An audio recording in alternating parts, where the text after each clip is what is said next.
नमस्कार,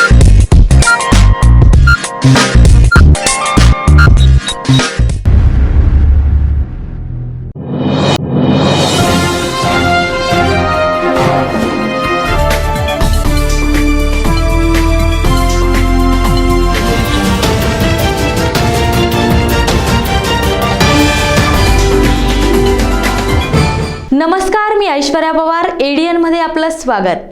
आता एक नजर टाकूयात दिवसभरातील महत्त्वाच्या घडामोडीवर. रमानगर कचरा संकलन केंद्र प्रकरणी नागरिकाने सहकार्य करण्याचे महानगरपालिका आयुक्त तथा प्रशासक डॉक्टर अभिजित चौधरी यांचे आवाहन. औरंगाबाद जिल्ह्याच्या 9 तालुक्यातील 219 ग्रामपंचायतीचे मतदान 18 डिसेंबरला. प्रशासनाची तयारी पूर्ण. आता पाहूयात सविस्तर बातम्या. मनपा आयुक्त अभिजित चौधरी यांनी रमानगर डम्पिंग ग्राउंडला भेट देऊन रहिवाशांसोबत विविध प्रश्नावर चर्चा करून नागरिकांनी सहकार्य करण्याचे आवाहन केले. रमानगर येथे महानगरपालिकेचे कचरा संकलन केंद्र याबाबत येथील नागरिकांची तक्रार लवकरात लवकर सोडविण्यासाठी प्रशासन तत्पर आहे आणि यासाठी नागरिकांनी देखील सहकार्य करावे असे आवाहन शनिवारी औरंगाबाद महानगरपालिका आयुक्त तथा प्रशासक डॉक्टर अभिजित चौधरी यांनी केले. आज डॉक्टर चौधरी यांनी रमानगर येथील कचरा संकलन केंद्राची पाहणी केली असून यावेळी त्यांनी उपस्थित नागरिकांशी संवाद साधला. शहरातील रमानगर स्मशानभूमीच्या बाजूला असलेले डम्पिंग ग्राउंडला शनिवारी मनपा आयुक्त अभिजित चौधरी यांनी भेट दिली. काही दिवसापूर्वीच या डम्पिंग ग्राउंडला स्थानिकांनी विरोध करत डम्पिंग ग्राउंडच्या गेटला कुलूप लावण्यात आले होते. शनिवारी खुद मनपा आयुक्त डॉक्टर अभिजित चौधरी यांनी स्थानिक नागरिकांची भेट घेत चर्चा केली. रमानगरमध्ये नागरिकांच्या पिण्याच्या पाण्याच्या नळावाटे ड्रेनेजचे पाणी येत असल्याने नागरिकांनी मनपा आयुक्त अभिजित चौधरी यांना वार्डात बोलून नागरिकांनी आयुक्त यांना सत्य परिस्थिती दाखवली. नळावाटे ड्रेनेजचे पाणी येत असल्याने रमानगरच्या रहिवासियांना पिण्याच्या पाण्यासाठी बाहेरून व्यवस्था करावी लागत आहे. मनपा आयुक्त यांनी संबंधित अधिकाऱ्यांना चांगलेच धारेवर धरत लवकरात लवकर रमानगरच्या रहिवासियांच्या समस्या सोडवा असे खडसावून सांगितले.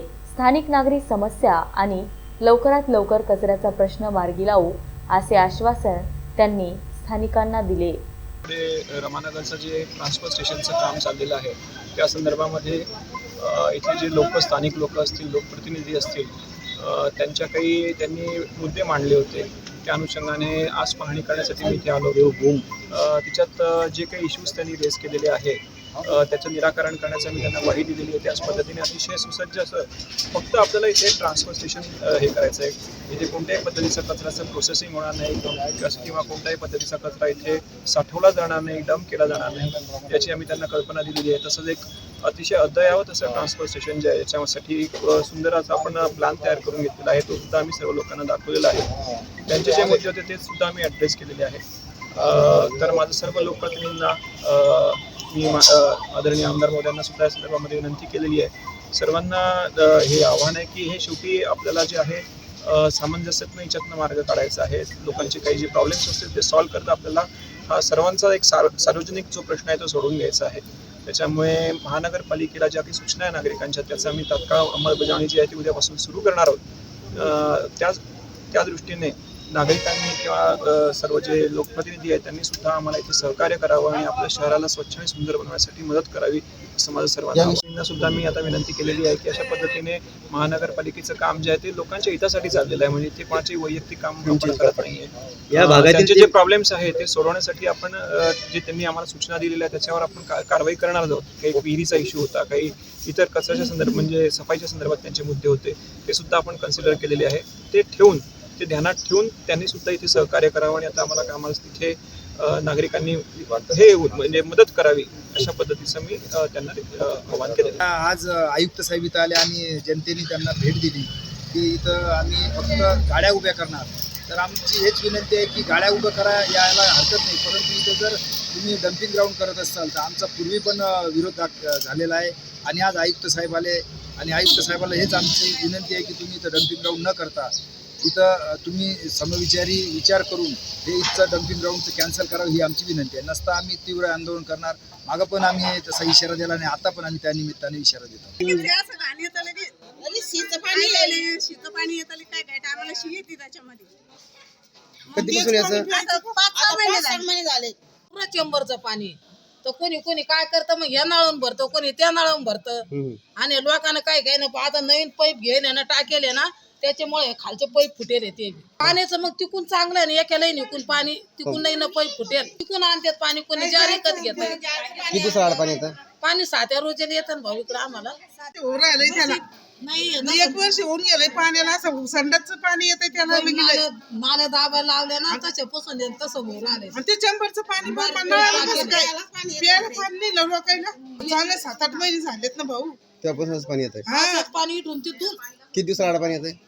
हा हे पाणी रोज चालू आहे. संडासचं पाणी नळाला हे रोज चालू आहे. संडासचं पाणी नळाला. ज्या दिवशी पिण्याचं पाणी येतं त्या दिवशी त्या दिवशी तर खूपच पाणी येतं. त्या दिवशी तर खूपच येत आम्ही इकडून तिकडून पाणी आणतो. इकडचे मग सध्या पाणी तुम्ही आता हे पाणी असं नाल्याचं पाणी येतंय सध्या, मग तुम्ही पाणी कसं ऍडजस्ट करता? मग पाणी दुसऱ्याच्या नळावून भरतात ना.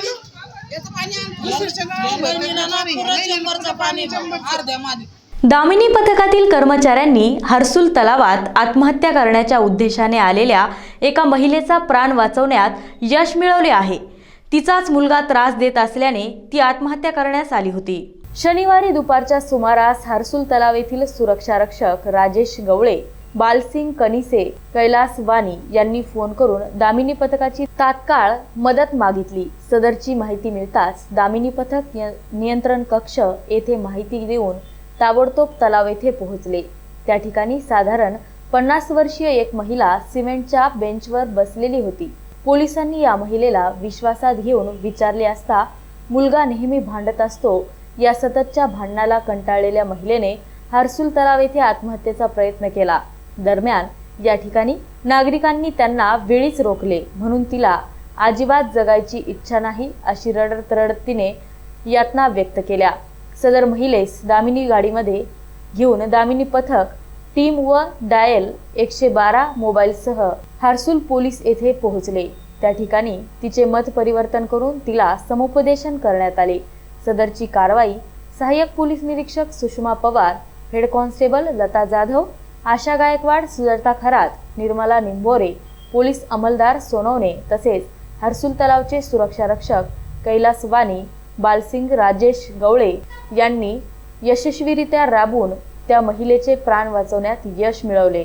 औरंगाबाद जिल्हा पेन्शनर्स असोसिएशनच्या वतीने जिल्हा पेन्शनर्स असोसिएशनचा पेन्शनर्स डे 2022 मोठ्या उत्साहात संपन्न झाला.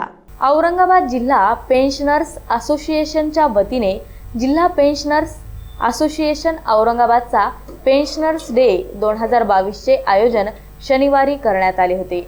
डॉक्टर अबुल कलाम संशोधन केंद्र येथे पार पडलेल्या पेन्शनर्स डे कार्यक्रमाच्या अध्यक्षस्थानी जिल्हा परिषदेचे मुख्य कार्यकारी अधिकारी विकास मीना यांची उपस्थिती होती. तर उपमुख्य कार्यकारी अधिकारी सुदर्शन तुपे, सहाय्यक लेखा व कोशागार अधिकारी सचिन अन्नपूर्णे यांची प्रमुख उपस्थिती होती. सदर कार्यक्रमाचे आयोजन औरंगाबाद जिल्हा पेन्शनर्स असोसिएशन अध्यक्ष DS नकारा, विभागीय उपाध्यक्ष Vasant Sabnis, Rakhmaji Jadhav, Prakash Kulkarni, Vilas Jadhav, Namdevrao Ghuge, doctor Arvind Deshmukh, Janardan Amritkar, MS Rajvi, Ganga Waghmare, YG Janjal, Pramila Kumbhare आदींच्या वतीने करण्यात आले होते. सदर कार्यक्रमामध्ये संघटनेच्या काही पदाधिकाऱ्यांचे त्यांना श्रद्धांजली अर्पण करण्यात आली. यावेळी उपस्थित मान्यवरांनी पेन्शनर्स असोसिएशनच्या मागण्यांबाबत प्रस्तावना करून त्यानंतर उपस्थित मान्यवरांनी आपली मनोगते व्यक्त केली. जिल्ह्यातील 9 तालुक्यातील 219 ग्रामपंचायतीच्या निवडणुका देखील 18 डिसेंबरला पार पडणार आहेत. यासाठी प्रशासनाची तयारी पूर्ण झाली असून पार पडणाऱ्या ग्रामपंचायतीला निवडणूक थेट जनतेतून सरपंच निवडला जाणार आहे. राज्यातील विविध जिल्ह्यातील 7,751 ग्रामपंचायतीच्या निवडणुका 18 डिसेंबरला पार पडणार आहेत, तर 20 डिसेंबरला मतमोजणी होणार आहे. दरम्यान औरंगाबाद जिल्ह्यातील 9 तालुक्यातील 219 ग्रामपंचायतीच्या निवडणूक देखील 18 डिसेंबरला पार पडणार आहे. त्यामुळे ग्रामीण भागात आत्तापासूनच इच्छुकांनी प्रचाराला सुरुवात केली आहे. विशेष म्हणजे राज्यात झालेल्या सत्तांतरानंतर पहिल्यांदाच एवढ्या मोठ्या प्रमाणावर ग्रामपंचायत निवडणुका पार पडणार आहेत. निवडणूक आयोगाने दिलेल्या माहितीनुसार ऑक्टोबर 2022 ते डिसेंबर 2022 या कालावधीत मुदत संपणाऱ्या तसेच नव्याने स्थापित होणाऱ्या सर्व ग्रामपंचायतीचे मतदान 18 डिसेंबर 2022 रोजी सकाळी 7:30 ते सायंकाळी 5:30 या वेळेत होईल. तर मतमोजणी 20 डिसेंबर 2022 रोजी होईल. यापूर्वी शिवसेना भाजपचं सरकार असताना राज्यातील ग्रामपंचायत निवडणुकीत थेट जनतेतून सरपंच निवडण्याचा निर्णय घेण्यात आला होता. मात्र महाविकास आघाडीचं सरकार आल्यावर हा निर्णय रद्द करण्यात आला होता. पण आता पुन्हा एकदा भाजपचं सरकार आल्याने ग्रामपंचायत निवडणुकीत थेट जनतेतून सरपंच निवडण्याचा निर्णय घेण्यात आला आहे. त्यामुळे 18 डिसेंबर राज्यात पार पडणाऱ्या ग्रामपंचायत निवडणुकीत देखील थेट जनतेतून सरपंच निवडला जाणार आहे. खुलताबाद तालुक्यातील 10 ग्रामपंचायत सार्वत्रिक निवडणूक दिनांक 18 रविवार रोजी होणार असून खुलताबाद तहसील प्रशासन या निवडणूक प्रक्रियेसाठी सज्ज झाली असून आज येथील कला तहसील आवारात निवडणूक साहित्य वितरण करण्यात आले. शनिवारी सकाळपासून तहसीलदार सुरेंद्र देशमुख, पोलीस निरीक्षक भुजंग हातमोडे यांचे उपस्थित निवडणूक साहित्य वितरण करण्यात आले. खुलताबाद तालुक्यातील 10 ग्रामपंचायत निवडणूक होणार असून खुलताबाद तालुक्यातील एकूण 31 मतदान केंद्रावर 4 कर्मचारी असे जवळपास 124 कर्मचारी, तालुक्यात 3 मतदान झोन अधिकारी, सहकारी कर्मचारी व 1 शिपाई असे कर्मचारी नियुक्त केले आहेत. यात प्राथमिक, माध्यमिक, उच्च माध्यमिक, शिक्षक, महिला व पुरुष कर्मचारी असून खुलताबाद तालुक्यातील विविध प्रशासकीय अधिकारी व कर्मचाऱ्यांचा समावेश आहे. खुलताबाद तालुक्यातील ग्रामपंचायत सार्वत्रिक निवडणूक घेण्यासाठी मतदान पथके आज रवाना. तालुक्यातील 10 ग्रामपंचायतीच्या सार्वत्रिक निवडणुकांसाठी 31 मतदान केंद्रावर निवडणूक प्रक्रिया सुरळीतपणे पार पाडण्यासाठी तहसील प्रशासनाची तयारी पूर्ण झाली असून झोनल अधिकारी 3, मतदान अधिकारी 124, मतदान केंद्राध्यक्ष व मतदान अधिकारी 31, मतदान यंत्रासह आज शनिवारी रोजी तहसीलदार सुरेंद्र देशमुख यांनी नारळ फोडून निवडणूक साहित्य घेऊन जाणाऱ्या वाहनासमोर नारळ फोडले आणि हे साहित्य रवाना करण्यात आले. यावेळी पोलीस निरीक्षक भुजंग हातमोडे, SS शेख, अका प्रदीप राजपूत, हरिदास पांढरे, विनोद जाधव, अथर्व चौधरी, संजय भुंगे, उर्मिला शहाणे, तुषार रोकडे, भगवान घुसळे आदी उपस्थित होते. एडियनसाठी तालुका प्रतिनिधी हुसेन पटेल, खुलताबाद. आज मौलाना आझाद संशोधन केंद्र येथे महाराष्ट्र राज्य दिव्यांग विकास परिषदेच्या वतीने अल्पसंख्याक हक्क दिवस या निमित्ताने दिव्यांग भूषण पुरस्कार वितरण कार्यक्रम मोठ्या उत्साहात पार पडला. शनिवारी मौलाना आझाद संशोधन केंद्र येथे महाराष्ट्र राज्य दिव्यांग विकास परिषदेच्या वतीने अल्पसंख्याक हक्क दिवस या निमित्ताने दिव्यांग भूषण पुरस्कार एकूण 20 दिव्यांग व्यक्तींना देण्यात आला. यावेळी संचालक प्रादेशिक विद्या प्राधिकरण डॉक्टर कलिमोद्दीन शेख, उपमुख्य कार्यकारी अधिकारी शिवराज केंद्रे, व्यंकट मैलापुरे, शोएब पटेल, साजिद पटेल, अझहर पठान आदि उपस्थित होते. हम चाहते हैं कि मुस्लिम समाज को अल्पसंख्यक विकास विभाग की तरफ से विभाग में सिर्फ 10 बच्चों को यूपीएससी की ट्रेनिंग दी जाती है और वो कहाँ दी जाती है वो हमें भी नहीं मालूम है. तो हम चाह रहे हैं कि Maulana Azad research training institute की शासन और प्रशासन से हम लगातार मांगनी कर रहे हैं, एप्लीकेशन दे रहे हैं, निवेदन दे रहे हैं और धरने भी कर रहे हैं, उपोषण भी कर रहे हैं. और हमारी कोशिश जब तक इसकी स्थापना नहीं हुई तो ये चलते रहेंगे और हम ये चाह रहे हैं कि इसकी कोशिश स्थापना जल्द से जल्द हो जाए. आणि दिव्यांगाविषयी जी साजिद पटेल साहेबांना आणि त्यांच्या सहकार्यांना तळमळ आहे, खरोखरच ते मला नेहमी येऊन भेटतात आणि नेहमी विचारतात आणि सांगतात कि हम इसको मिले, ये साहब को मिले, वो साहब को मिले, हम पुणे गए, हम कमिश्नर साहब से मिले, उनसे बात करें, हमको ये प्रॉब्लेम आया, हमको असं ते नेहमी सांगतात. तर मी त्यांच्या या कार्याला मनापासून धन्यवाद देतो. बातम्या अजूनही आहेत. वेळ झाली आता एका छोट्याशा ब्रेकची. ब्रेक नंतर पुन्हा भेटूयात. तोपर्यंत पाहत रहा एडियन. आज 16 दिसंबर 2022 को औरंगाबाद के आम खास मैदान में ऑर्गेनाइज ग्रैंड एजुकेशन एक्सपो का इफ्तिताह हुआ। इस मौके पर मौलाना हुज़ैफा वस्तानवी साहब ने पहले किताबी मेले का इनॉग्रेशन किया। उनके साथ इस मौके पर मशहूर मोटिवेशनल स्पीकर मुनव्वर जमा साहब और दीगर मौजूद हजरात मौजूद थे। एक्सपो के पहले दिन ही सुबह से लोगों की गर्दी नजर आई। तकरीबन सभी स्टॉल्स पर जमकर लोगों ने खरीदी की, फूड स्टॉल्स का मजा लिया और एजुकेशनल कमर्शियल्स पर इंक्वायरीज की। किताबी मेले के इनॉग्रेशन के बाद मौलाना हुज़ैफा वस्तानवी, मुनव्वर जमा साहब और दीगर मेहमानान IRC के म्यूजियम और एग्जीबिशन को पहुंचे। वहां पर IRC के इंतजामात, जिस तरह से उन्होंने मॉडर्न साइंस और इस्लाम को पेश किया है, मुस्लिम साइंटिस्ट के इन्वेंशंस को पेश किया है, उसको जमकर सराहा और अपनी दुआओं से नवाजा। शेड्यूल के मुताबिक पहले ही दिन इस एक्सपो में मुसाबका बैनुल मकादिब की जानिब से तकरीर और खिरत मुकाबला मुनक़द किया गया, जिसमें बच्चों ने बढ़ चढ़ कर हिस्सा लिया और बेहतरीन अंदाज में तकारीर और खिरत पेश की। इस मौके पर मुंतज़मीन ने और दीगर मेहमानान ने बच्चों को इनामात तकसीम किए और अपनी दुआओं से नवाजा। आखिर में आज के मेहमान खुसूसी जनाब मौलाना हुज़ैफा वस्तानवी साहब, मुनव्वर जमा साहब और दीगर मेहमानान जो मुल्क के मुख्तलिफ इलाकों से इस एक्सपो में शरीक हुए थे, इन्होंने इस एक्सपो के इंतज़ामिया की जमकर तारीफ की और अपनी दुआओं से नवाजा और नेक ख्वाहिशात जाहिर की। इस एजुकेशन के ख़ास तौर से अट्रैक्शन रहे IRC exhibition, museum, social 7 presence education expo 7 दिन चलता रहेगा, 16 दिसंबर से 22 दिसंबर तक, सुबह 10 बजे से शाम के 10 बजे तक। इस एजुकेशन एक्सपो में कई सारे किताबों के स्टॉल्स होंगे, फूड जोन होगा और बहुत सारे एजुकेशनल कमर्शियल्स के भी स्टॉल्स होंगे।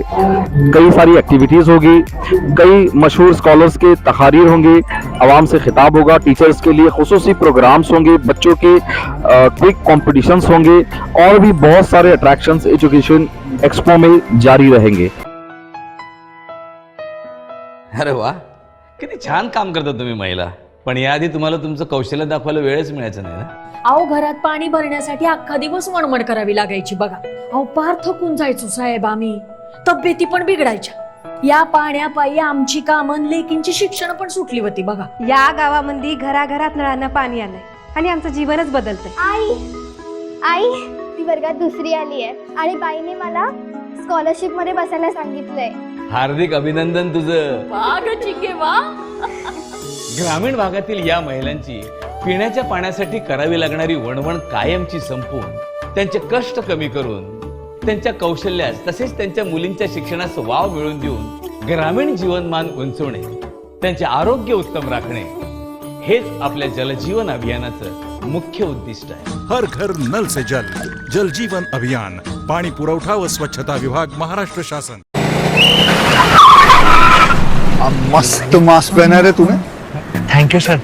वो जान बचाने के लिए पहनना पड़ता है ना सर। रेडीमेड है या टेलर मेड है? ऑनलाइन ऑर्डर किया है सर। एक और है ना सर? देना। बहुत मस्त लगी आपको। ये ना सर। सर ना भाई, जान बचाने के लिए बाइक चलाते वक्त सिर्फ खोपड़े पे मास्क पहनेगा तो खोपड़े को कौन बचाएगा? समझ गया सर। हेलमेट ऑनलाइन ऑर्डर कर, वरना हमेशा के लिए ऑफलाइन हो सकता है। Okay sir. हेले चल हम ये भी ऑनलाइन भर दे। हेलमेट पहने, ट्रैफिक नियमों का पालन करे, जिंदगी के सफर को सुरक्षित रखे। ब्रेकनंतर पुन्हा एकदा आपले स्वागत। दलित पॅन्थरच्या सुवर्ण महोत्सवी वर्षानिमित्त विद्यापीठाच्या नाट्यगृहात 2 दिवसीय महोत्सवाचे आयोजन करण्यात आले असून आंबेडकरी चळवळीतील दलित पॅन्थरच्या काळाचे स्मरण लोकांना व्हावे या उद्देशाने दलित पॅन्थरची चळवळ आणि प्राप्त परिस्थिती याचे सखोल विवेचन या महोत्सवात करण्यात आले। दलित पॅन्थरच्या सुवर्ण महोत्सवी वर्षानिमित्त नांदेड, नागपूर नंतर औरंगाबाद येथे विद्यापीठाच्या नाट्यगृहात 2 दिवसीय महोत्सवाचे आयोजन करण्यात आले होते। आंबेडकरी चळवळीतील दलित पॅन्थरच्या काळाचे स्मरण लोकांना व्हावे, बदललेल्या सामाजिक पार्श्वभूमीवर दलित पॅन्थरची चळवळ आणि प्राप्त परिस्थिती याचे सखोल विवेचन या महोत्सवात कवी संमेलन, चर्चासत्र, मुलाखत, नाटक, गीते, रॅप आदींच्या उपक्रमाच्या माध्यमातून करण्यात येत आहे. शनिवार रोजी सकाळी 10 ते रात्री 10 अशा वेळेत भरगच्च कार्यक्रमाचे आयोजन या महोत्सवात करण्यात आल्याचे आयोजक यांनी कळविले आहे. दिनांक 17 रोजी सकाळी 10:30 वाजता सागर चक्र नारायण व भाग्यश्री अभ्यंकर यांच्या भीमगीत गायनाने या महोत्सवाचे उद्घाटन करण्यात आले होते. उद्घाटन सत्रानंतर रतनकुमार पंडागळे, रमेशभाई खंडागळे, श्रावणदादा गायकवाड, राजेंद्र कोणारकर, आतिश बनसोडे, डॉक्टर उत्तम आंभोरे यांचा पॅन्थर चळवळ या विषयावर परिसंवादमध्ये मार्गदर्शन केले. भारतीय संविधान या विषयावर पवनकुमार शिंदे, महेश भोसले, बोधी रामटेके, राहुल सावळे यांचा परिसंवाद पार पडला. काव्यसंगीनी या 5व्या सत्रात देवानंद पवार, सचिन डांगळे, सुमित गुणवंत, आदिती गांजापूरकर हे आपल्या कविता सादर करत होते. सायंकाळी स्त्री चळवळ या विषयावर रुक्मिणीबाई सातपुते, माया बनसोडे, वनश्री वनकर, सोनाली म्हस्के, सुनीता सावरकर, योगिनी पगारे यांचे चर्चासत्र रंगले. 7व्या सत्रात सिनेमा आणि नाटक या विषयावर सायंकाळी 8 ते सायंकाळी 9 या वेळेत शैलेश नरवाडे, सोमनाथ वाघमारे, निलेश आंबेडकर, अशोक बंडगर यांचा परिसंवाद झाला. 8व्या सत्रात रात्री 9:15 ते 10:30 या वेळेत संजय मोहाड, स्नेहल प्रधान आणि प्रबोधूप ग्रुप यांचे भीमगीताचा कार्यक्रम सादर झाला. पॅन्थरच्या 50 वर्षाच्या वर्धापन दिनानिमित्त हा कार्यक्रम ज्या पद्धतीने होत आहे खरंच कौतुक करावं असं वाटतं. पुढील कार्यक्रम पुढच्या वेळी नक्कीच सोलापुरात होईल, त्याच्यानंतर धुळ्यात होईल, सांगितल्याप्रमाणे दिल्लीतही होईल. परंतु ही धगधगती मशाल आज इथे बसलेल्या प्रत्येक रसिकांनी आपल्यासोबत घेऊन जाऊन इतरांनाही दिली पाहिजे. मला एवढंच म्हणायचं आहे की 1972च्या अगोदरचा रोष काय होता आणि कोणत्या रोषामुळे पॅन्थर निर्माण झाली आणि आता ती काय करते याचं विश्लेषण करत बसायचं नाही. परंतु पॅन्थरने जे केलं ती काळाची गरज होती आणि आज कुठेतरी त्या पॅन्थरला बगल देताना आपण अनेक सामाजिक आणि राजकीय पक्ष पाहतोय, संघटना पाहतोय. परंतु त्यांनी हे विसरलेलं आहे की जी काही परिस्थिती तत्कालीन ओढावली होती त्या परिस्थितीला तोंड देण्याचं सामर्थ्य, डॉक्टर बाबासाहेब आंबेडकरांच्या विचाराने प्रेरित होऊन लढण्याचं सामर्थ्य विसरलेल्या तत्कालीन अनुयायांना भाग पाडणारं पॅन्थरने निर्माण केलेलं सामर्थ्य आज कुठेतरी विसावत चाललेलं आहे आणि त्याला पुन्हा उभारी देण्याचं काम आपल्याला आपल्या माध्यमातून करायचं आहे. विशेष गोवर रुबेला मोहीम डिसेंबर 22 ते जानेवारी 23 या कालावधीत राबविण्यात येणार आहे. 5 वर्षापर्यंत 28 दिवसाच्या अंतराने हे 2 डोस देता येऊ शकतात. नागरिकांनी आपल्या बालकांचे गोवर व रुबेलाचे लसीकरण करून घ्यावे असे आवाहन जिल्हा परिषदेचे मुख्य कार्यकारी अधिकारी मीना यांनी केले. विशेष गोवर रुबेला मोहीम डिसेंबर 22 ते जानेवारी 23 या कालावधीत राबविण्यात येणार आहे. मोहिमेची पहिली फेरी 15 ते 25 डिसेंबर 22 आणि दुसरी फेरी 15 ते 25 जानेवारी 2023 रोजी पूर्ण करण्यात येईल. नियमित लसीकरण वेळापत्रकानुसार गोवर लसीचा पहिला डोस 9 ते 16 ते 24 महिने वयात घेणे अपेक्षित आहे. 1 किंवा दोन्ही डोसपासून बालक वंचित असल्यास 5 वर्षापर्यंत 28 दिवसाच्या अंतराने हे 2 डोस देता येऊ शकतात. नागरिकांनी आपल्या बालकांचे गोवर व रुबेलाचे लसीकरण करून घ्यावे असे आवाहन जिल्हा परिषदेचे मुख्य कार्यकारी अधिकारी विकास मीना यांनी केले. ग्रामीण भागामध्ये गोवर रुबेला लसीचा पहिला डोस 34,417 लाभार्थ्यांना देण्यात आला असून 1,652 इतके लाभार्थी गोवर रुबेला लसीचा पहिला डोस घेण्यापासून वंचित आहेत. तसेच गोवर रुबेला लसीचा दुसरा डोस 32,984 लाभार्थ्यांना देण्यात आला असून 1,477 इतके लाभार्थी गोवर रुबेला लसीचा दुसरा डोस घेण्यापासून वंचित आहेत. शहरी भागामध्ये गोवर रुबेला लसीचा पहिला डोस 17,704 लाभार्थ्यांना देण्यात आला असून 1,164 इतके लाभार्थी गोवर रुबेला लसीचा पहिला डोस घेण्यापासून वंचित आहेत. तसेच गोवर रुबेला लसीचा दुसरा डोस 343 लाभार्थ्यांना देण्यात आला असून 1060 इतके लाभार्थी गोवर रुबेला लसीचा दुसरा डोस घेण्यापासून वंचित आहेत. शहरीकरण तसेच स्थलांतराचे प्रमाण जास्त असलेल्या काही भागात वंचित लाभार्थी असण्याची शक्यता आहे. या भागात घरोघरी भेट देऊन वंचितांचा शोध घेण्यात येत आहे. सदर मोहीम नियोजित वेळेत पूर्ण करून घेण्याच्या सूचना त्यांनी विभागात दिल्या. ही मोहीम यशस्वी होण्यासाठी सर्व विभागांचे एकत्रित प्रयत्न आवश्यक आहेत. जिल्ह्यातील नागरिकांनी उत्स्फूर्तपणे पुढे येऊन आपल्या बालकांचे गोवर रुबेला लसीकरण पूर्ण करून घेण्याचे आवाहन जिल्हा परिषदेचे मुख्य कार्यकारी अधिकारी विकास मीना यांनी केले आहे. पाकिस्तानचे परराष्ट्र मंत्री बिलावल भट्ट यांनी पंतप्रधान नरेंद्र मोदी यांच्या विरोधात आक्षेपार्ह वक्तव्य केले म्हणून पाकिस्तानच्या विरोधात भाजपाच्या वतीने क्रांती चौकात जोरदार निदर्शने करण्यात आली. यावेळी कार्यकर्त्यांनी पाकिस्तानी ध्वज जाळून निषेध व्यक्त केला. शर्म करो पाकिस्तान अशी घोषणाबाजी करीत भाजपच्या वतीने शनिवारी क्रांती चौकात जोरदार निदर्शने करण्यात आली. क्रांती चौकात भारतीय जनता पार्टीच्या वतीने पाकिस्तान विरोधात निषेध आंदोलन करण्यात आले. पाकिस्तानचे परराष्ट्र मंत्री बिलावत भट्ट यांनी पंतप्रधान नरेंद्र मोदी यांच्या विरोधात आक्षेपार्ह वक्तव्य केले. याचा निषेध भाजपाच्या वतीने नोंदवण्यात आला. यावेळी पाकिस्तानचा राष्ट्रीय ध्वज बिलावल भट्ट यांचे फोटो देखील जाळण्यात आले. शर्म करो पाकिस्तान, प्रधानमंत्री का अपमान नहीं सहेगा हिंदुस्तान अशा घोषणा देखील यावेळी देण्यात आल्या. मोर्चामध्ये सहकार मंत्री अतुल सावे, शहराध्यक्ष गिरीश बोराळकर, केंद्रीय मंत्री भागवत कराड, भाजपचे पदाधिकारी कार्यकर्ते मोठ्या संख्येने उपस्थित होते.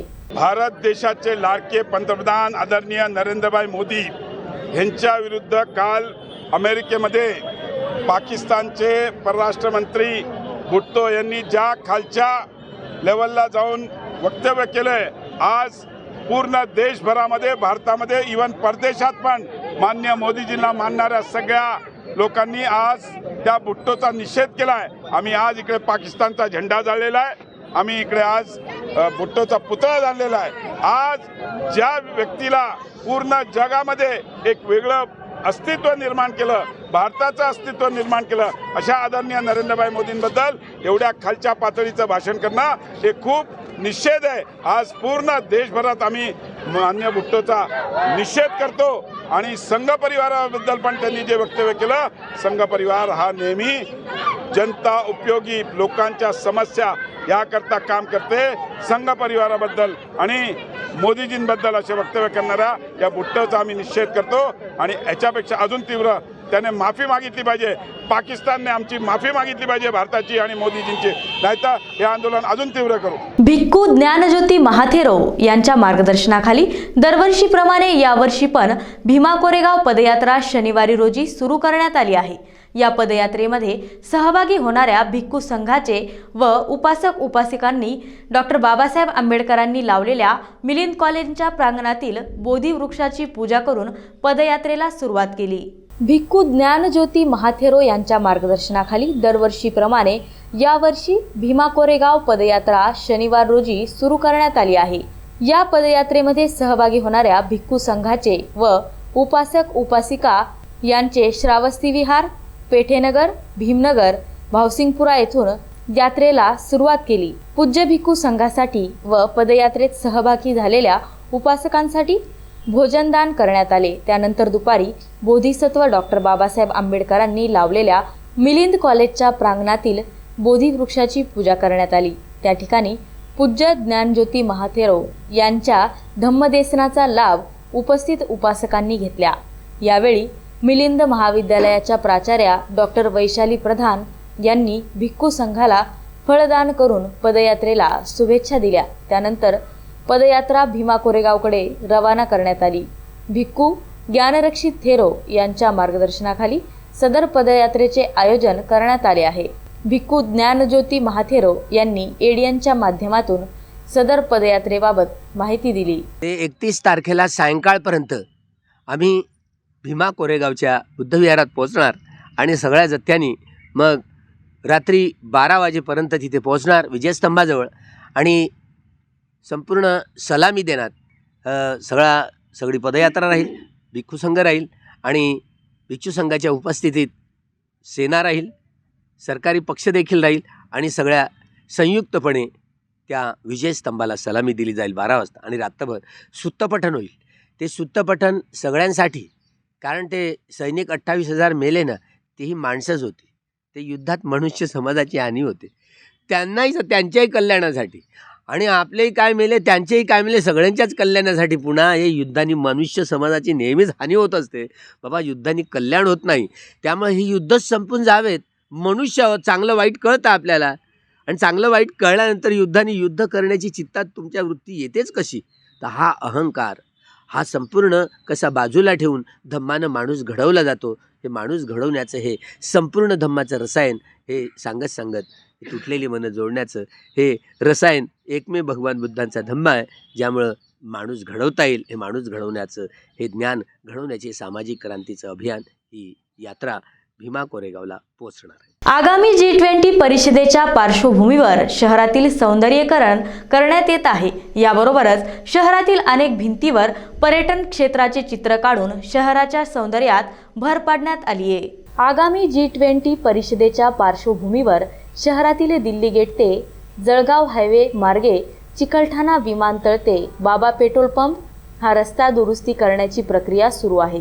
सदरील रस्त्याचे पॅचवर्क, रस्त्यावर दुभाजक, रंगरंगोटी व सौंदर्यीकरण, परिषदेसाठी येणाऱ्या सदस्यांसाठी स्वागत फ्लेक्स आणि बॅनर्स, ग्रीन बेल्ट विकसित करणे, फुटपाथ सुशोभीकरण करणे, आकर्षक रोषणाई आणि उड्डाणपुलांची सौंदर्यीकरण व सुशोभीकरण तसेच वीज खांबांचे सौंदर्यीकरण करण्यात येणार आहे. याबरोबरच शहरातील अनेक भिंतींवर पर्यटन क्षेत्राचे चित्र काढून शहर सौंदर्यात भर पाडण्यात आली आहे. शेवटी पुन्हा एकदा आजच्या ठळक बातम्या. रमानगर कचरा संकलन केंद्र प्रकरणी नागरिकाने सहकार्य करण्याचे महानगरपालिका आयुक्त तथा प्रशासक डॉक्टर अभिजित चौधरी यांचे आवाहन. औरंगाबाद जिल्ह्याच्या 9 तालुक्यातील 219 ग्रामपंचायतीचे मतदान 18 डिसेंबरला. प्रशासनाची तयारी पूर्ण. याबरोबरच आजचे हे बातमीपत्र इथेच संपले. भेटूया पुढील बातमीपत्रात.